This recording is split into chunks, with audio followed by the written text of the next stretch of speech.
안녕하세요. 라이프 파트너스 슬기로운 보험 생활의 박래수입니다. 흔히들 심혈관 질환이라 부르는 심장 질환은 심장에 혈액을 공급해주는 관상 동맥의 혈류 장애로 인하여 심장에 적절한 혈액 공급이 되지 않는 질환을 말하는데요. 대표적인 심장 질환으로는 크게 관상 동맥의 내부 지름이 좁아진 심장 근육의 혈류 공급에 장애가 생기는 협심증과 죽상 동맥경화로 협착이 일어난 관상 동맥에 생긴 혈전으로 인해 심장 근육으로 가는 혈류가 완전히 차단되어 발생하는 심근경색 등이 있습니다. 관상 동맥이라는 혈관 많이 들어보셨을 텐데요. 관상 동맥은 심장 근육에 혈액을 공급해주는 혈관을 말합니다. 바로 이 관상 동맥에 발병하는 질환 중에 협심증이 있는데요. 협심증은 관상 동맥이 좁아지면서 생기는 질환으로 협심증과 더불어 관상 동맥에 발병하는 대표적인 질환은 바로 심근경색입니다. 심근경색은 관상 동맥이 막히면서 심장 근육이 괴사하는 질환을 말하는데요. 이렇게 관상 동맥이 좁아지는 질환인 협심증과 막히는 질환인 심근경색을 모두 합쳐 허혈 심장질환이라고 합니다. 자, 그렇다면 관상 동맥은 좁아지는 경우가 많을까요? 아니면 막히는 경우가 더 많을까요? 그렇죠. 대부분의 심장질환은 관상 동맥이 점점 좁아지다가 결국 막히게 되는 순서로 진행되는데요. 때문에 발병률 측면에서 보았을 때는 심근경색보다 협심증의 발병 확률이 무려 6배나 더 높은 것으로 나타나고 있습니다. 심장질환이 두려운 이유는 다름 아닌 사망 확률이 높다는 것입니다.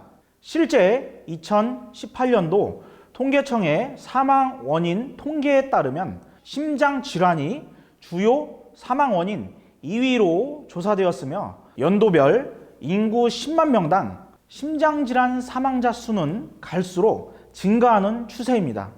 특히 대표적인 심장질환인 급성 심근경색증의 경우 발병 시에 심장마비로 인하여 병원에 도착하기 전에 사망하는 경우도 흔하고 병원에 도착해 적절한 치료를 받더라도 사망률이 5에서 10%에 이를 정도로 치명적인 질환인데요.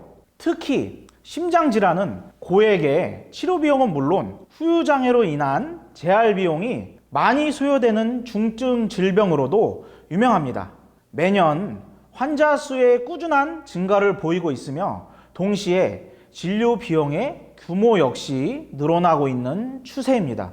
특히 심장수술 진료비의 경우 최신 수술기법 적용과 고가의 장비 사용이 늘어나고 있어 5년 새 수술 진료비의 규모가 28%나 증가하였습니다. 보험 상품에서 심장질환 보장급부는 이른바 암, 뇌혈관 질환과 더불어 3대 질환 보장급부라 불릴 정도로 개인의 보장 설계에 빠져서는 안 되는 핵심적인 보장급부라 할 수 있습니다. 현재 보험약관에서는 심장질환과 관련 보장급부의 유형을 다음에 3가지 유형으로 분류하고 있습니다. 보험약관에서는 심장질환 보장급부별 보장의 범위에 따라 크게 급성 심근경색증과 특정 허혈심장질환 그리고 허혈심장질환과 심혈관 질환의 순으로 분류하고 있습니다. 이 중 먼저 급성 심근경색증은 급성 심근경색증과 후속 심근경색증 그리고 급성 심근경색증 후 특정 현존 합병증 등으로 한국 표준 질병사인 분류표에서 분류하고 있습니다. 여기서 중요한 건 질병을 원인으로 하지 않는 급성 심근경색증의 경우 보장의 대상에서 제외된다는 것입니다.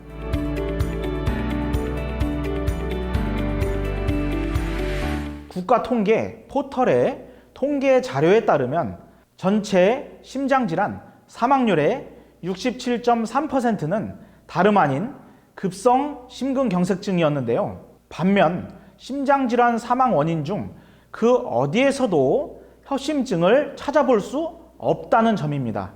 뉴스를 봐도 협심증으로 사망했다는 이야기는 거의 듣지 못하셨을 것입니다. 그렇기 때문에 협심증이 상대적으로 발병률이 높은 심장질환이긴 하지만 사망으로 이어질 수 있는 치명률이 높은 질병은 결국 협심증이 아니라 바로 급성 심근경색증이라는 것이죠. 다음은 보험약관에서 규정하고 있는 특정 허혈심장질환 분류표를 살펴볼 텐데요.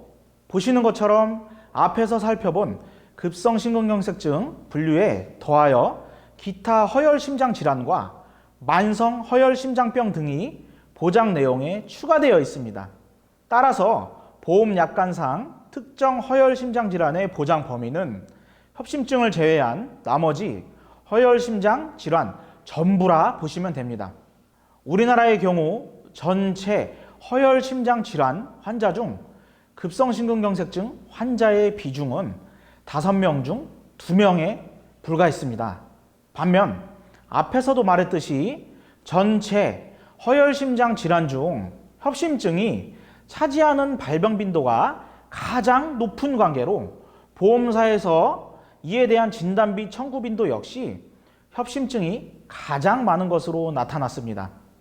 보험약관에서 규정하고 있는 심장질환 보장급부의 다음 분류는 바로 허혈심장질환인데요. 보시는 것처럼 앞에서 살펴본 급성심근경색증과 특정 허혈심장질환 모두를 포함하고 있으며 여기에 추가로 협심증까지 보장의 범위를 확대한 것을 볼 수 있습니다. 따라서 보장의 범위가 가장 넓은 심장질환 보장급부라 할 수 있습니다.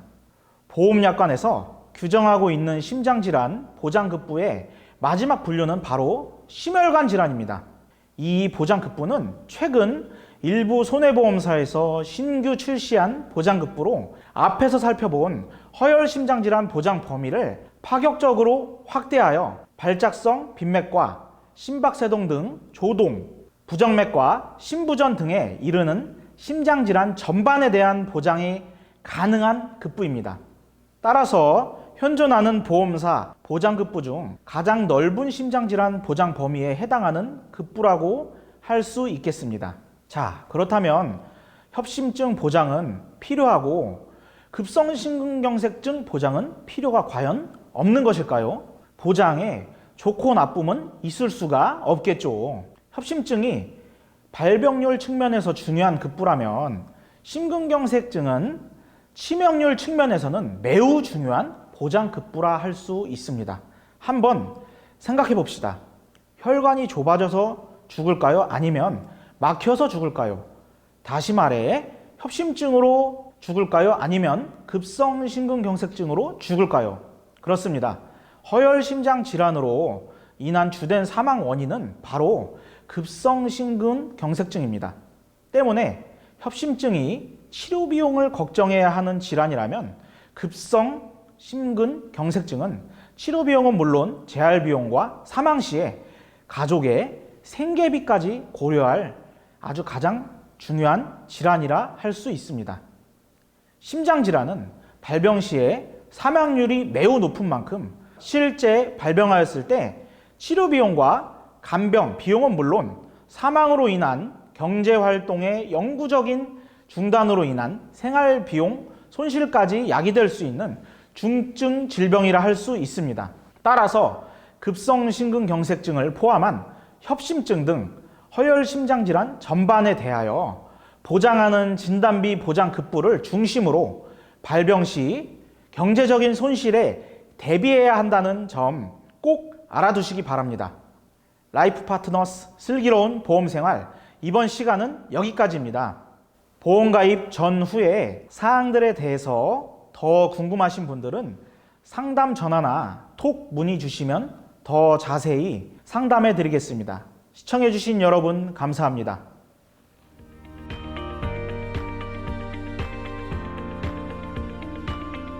이 내용이 좋으셨다면 구독과 좋아요 부탁드립니다.